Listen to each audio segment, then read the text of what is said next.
Jake Davey is a multi-talented artist, a singer, songwriter, producer, videographer, and photographer, and I'm sure there's more that I just don't know about yet.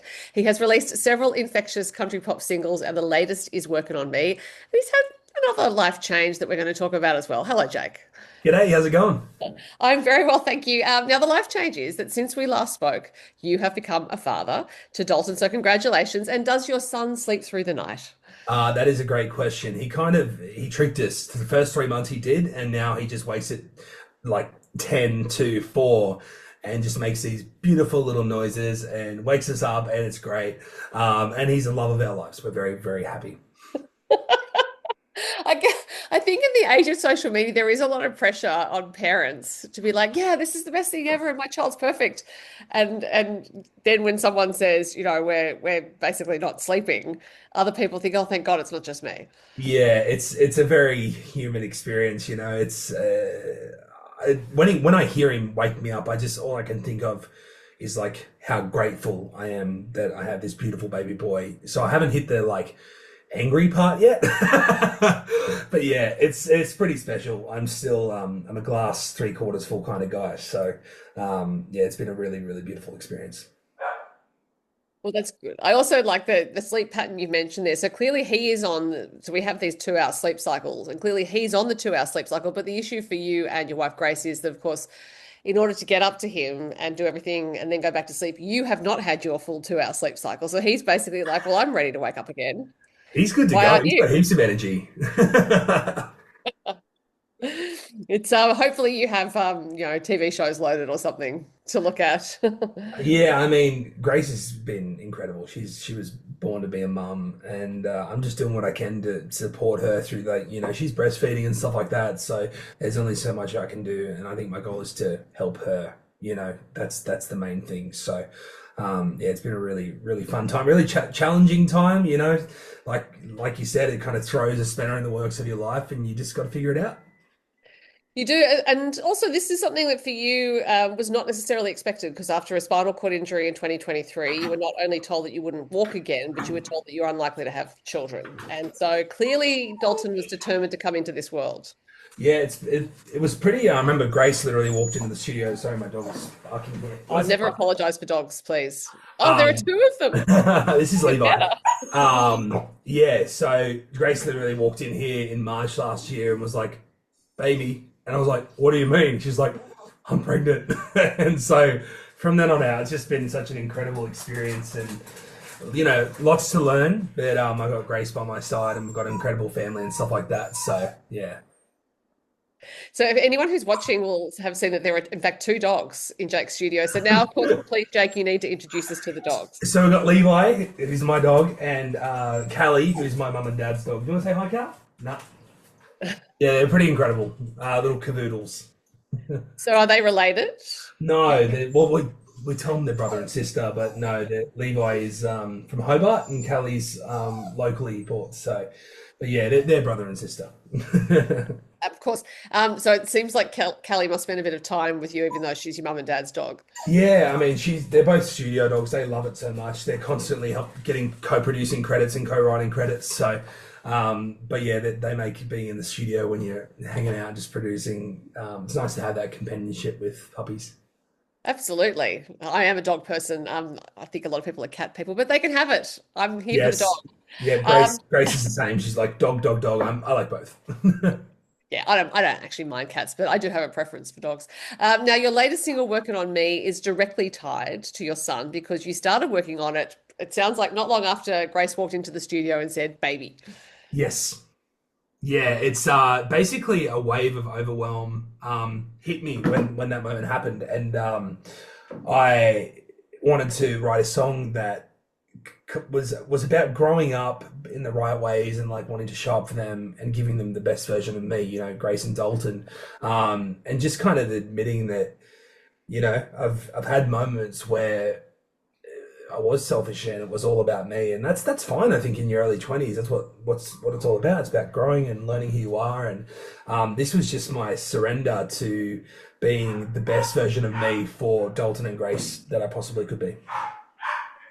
Partly what I find interesting about the concept of the song is that it's arguable that you've already done a fair bit of work on yourself, not just physically, but emotionally and psychologically, in order to overcome that injury. Because you're not only back walking, you have been performing live for the last couple of years. So I think it's interesting. I'm interested in the, I guess, the tension in the artist's mind, if that makes sense. That you've already done all this work on yourself. For some people that would be the life's work, right? You got yourself to this place where you can work and walk and do all sorts of other things, but you still want to get better. You're still working on me.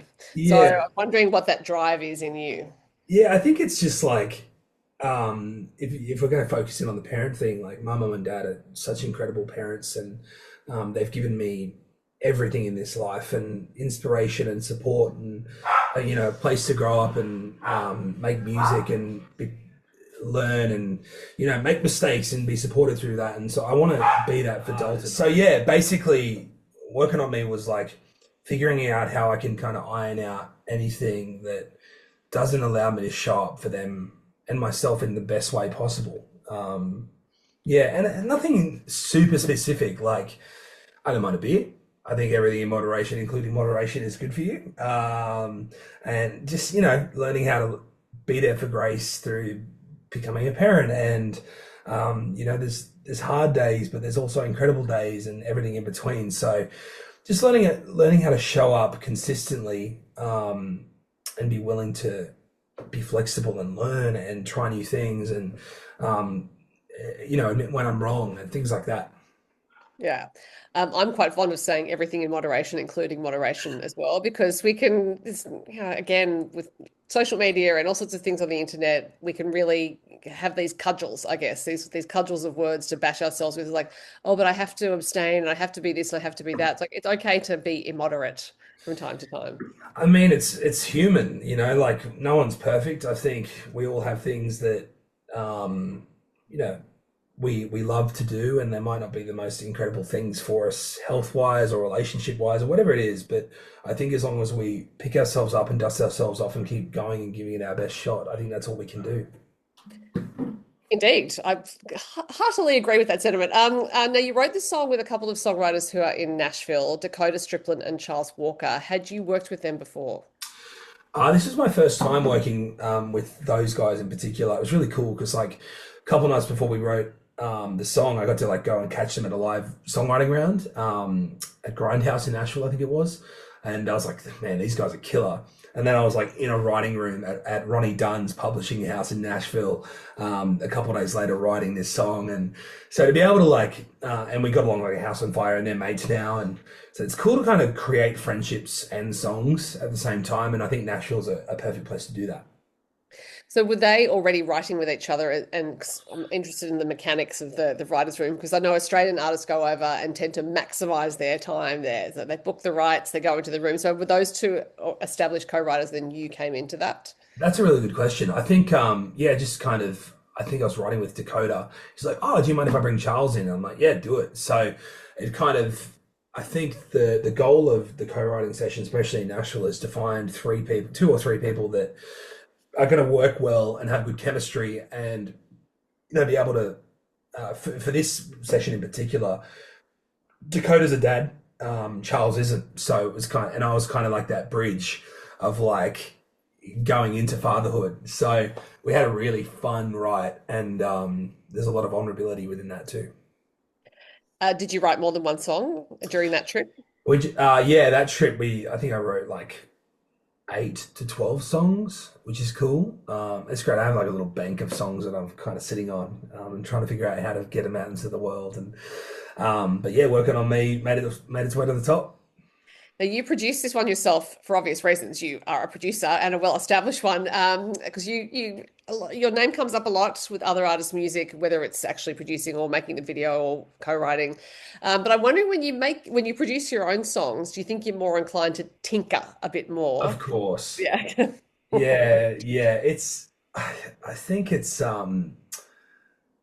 having ultimate control over your music is a dangerous thing, because you're never done. And that's when I lean on mentors and friends within the industry to go, what do you think of this? Can I sign off on it? So It's definitely not me saying it's done. It's people around me going, "Yeah, release that." You know what I mean? But I found a quote the other day that I'd love to share with you and your viewers that really helped me kind of wrap my head around imposter syndrome and procrastination and not, coming back to like not feeling like something's done. Perfectionism is procrastination disguising itself as progress. And I think as musicians, we can get in our own heads a little bit, get in our own way a little bit. And that quote just really helped me go, you know what? This song means a lot to you. Get your people together, put it, make it sonically exactly what you need and put it out into the world and see what people think. And it's been out for 3 weeks and the reception for this song has been probably my best that I've ever had. So that's saying something. Yeah. Yeah, procrastination is an interesting subject because yes, I think it can absolutely be that, but then it's knowing the difference between that and the times when actually you just need to let your brain work on something rather than actively doing it. It just needs to marinate for a while, and Dinner. that can look like procrastination.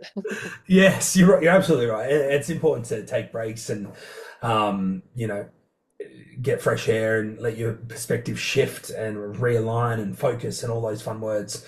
And I feel like I did that quite well with Working On Me. And these next few songs that I'm working on, I'm in a similar place. Like I'm just simmering away, just letting the music tell me the story, which is really cool. So does that mean you're following your instincts, but also that you've learned to follow your instincts in terms of what to make next, what to release next, and that you feel that there's sort of like this natural arc or rhythm to what you're Yeah, releasing? that's a really good question. Yeah, I think it's a mix of that and having a really good team of people around me that I trust. But yeah, it definitely starts with that natural kind of rhythm of like instinct. Is this going to work? Is this right? Is this true to my story or where I'm at in life at the moment? And yeah, these next few releases that I'm working on, I'm super excited because I've kind of delved into telling other people's stories, which is new for me, and try new things within songwriting and melodies and the way it sounds sonically. I'm very, very excited for this chapter. Well, I look forward to hearing those songs. But we're still on Working On Me. I know. The video was made with your friend Jackson James, who made the video for your last single, Got It All. Now, I remember when we talked about Got It All, you'd said that Jackson was coming home, so you decided to book him in for that video. Was it the same case for this video? Exact same. Yeah, he was back for like a couple of months over summer, back from Nashville, and it's a no-brainer. Like we've been best mates for like 10 years, and we are very similar. We're both musicians. We love the creative arts, photo and film, and to be able to co-produce this video with him was really special. Obviously, it's such a vulnerable song and involves my family, and so I couldn't imagine having anyone else but him help me bring this to life.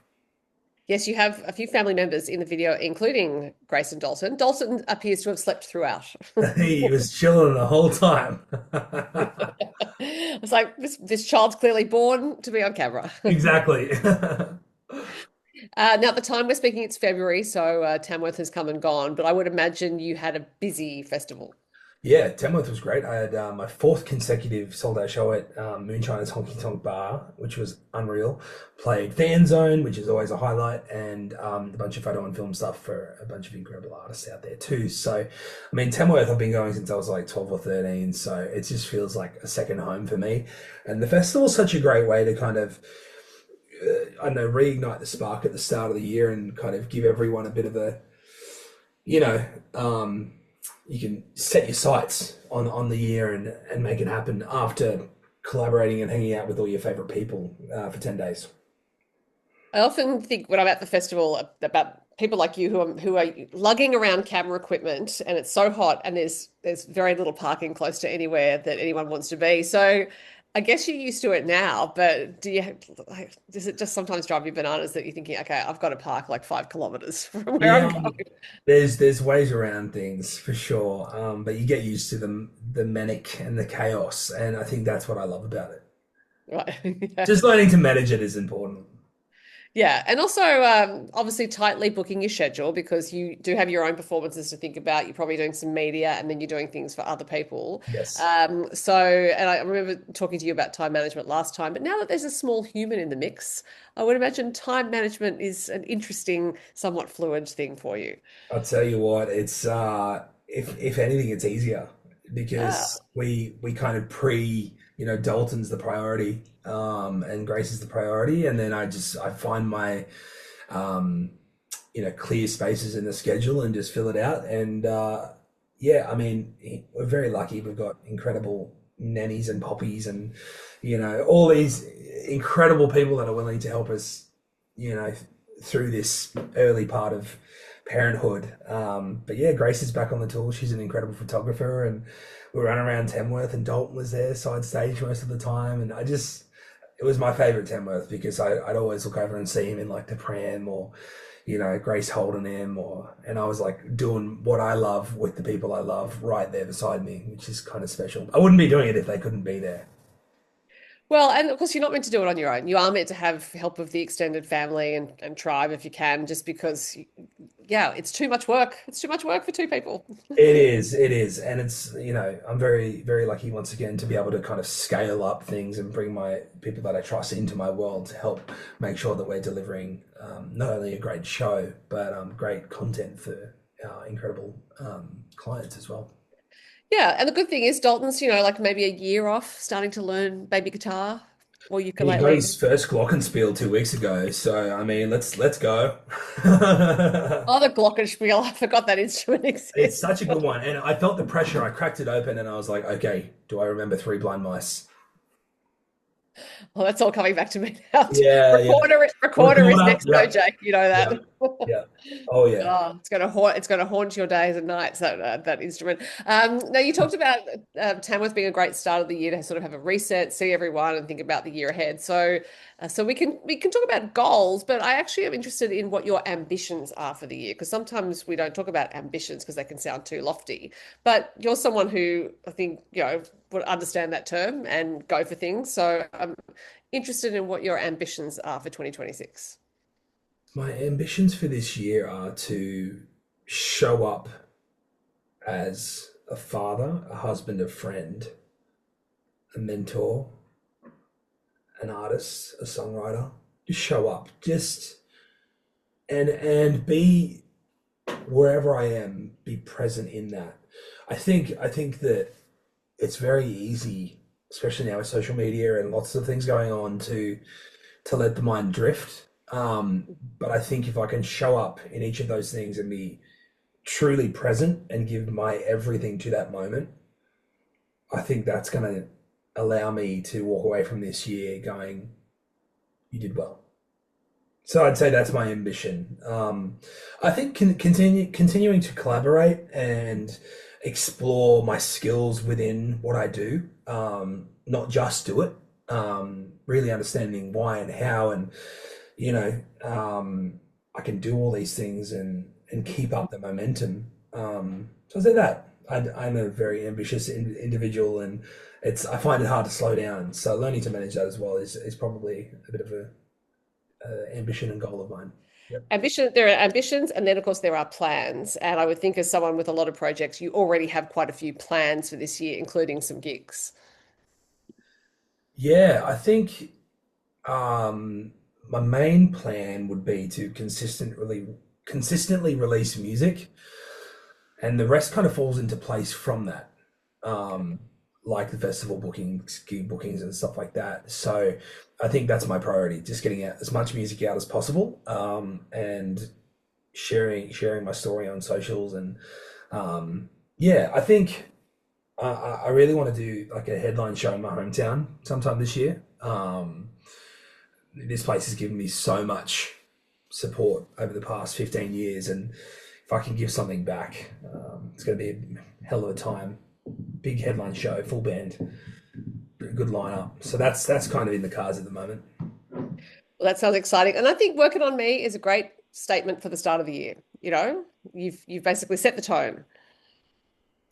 Yeah, I think it's a bit nerve-wracking releasing in January because people are like coming back from 2 to 4 weeks of like sitting on the beach drinking cocktails. But it worked. I mean, it worked. And whether it's a song or timing or whatever, I'm very grateful for the support of this new single. Well, Jake, I'm looking forward to hearing those new singles as well, but I'm very happy to keep listening to this one. And I'm going to Yeah, keep it going. Keep it going. say, that's right. And I'm going to say thank you very much for your time. Great to talk to you. Thank you so much for your support. I really appreciate it.